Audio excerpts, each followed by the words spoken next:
Good day mga ka-cakes! For today's video, ako ipakita ang katong giun sa paghimo ang katong 3-tier cake nga chocolate. So, mo jud to gahimo mi og kanang board. Kay dili makaya sa cake board kay grabe siya ka dako. So, ang base niya is chocolate. Ang size is 14 by 6. Ang bugat siya. Ang second tier niya is banana moist banana cake, which is ang size niya 11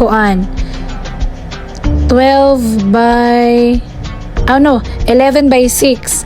And then the third tier is strawberry. Ang size niya is 8 by 6. Ang dowel straw niya sa bottom tier murag 20 mangguro to ka buok.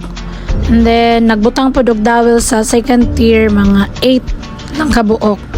Tapos ang final dowel niya ang kaning nang akong gikuan sa igbaw, tag-as na siya para lig-on jud ang cake kay kung dili yun nimo saktuhan og dowel, sure ball jud siya mabulintang.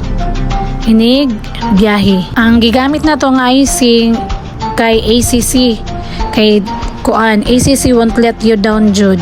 Dili siya mo melt bisag asa pa bisag sa kainit, tapos mulaban gyud sa imuhang ACC.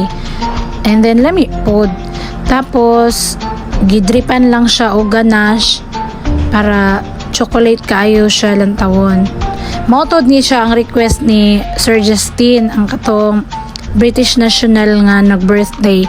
Yan yung birthday cake.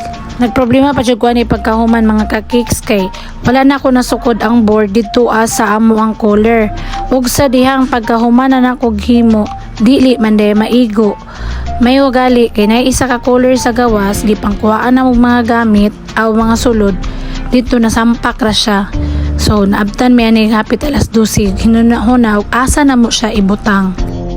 Sa wala pa kabalo, ang kanang gigamit gali nako sa board nga kanang para dili makita ang iyang board. Kuantod na siya cake glam. Mo na gamiton sa mga border sa cake. And then charang, the cake is ready for delivery na dayon. So mo na siya ang final look.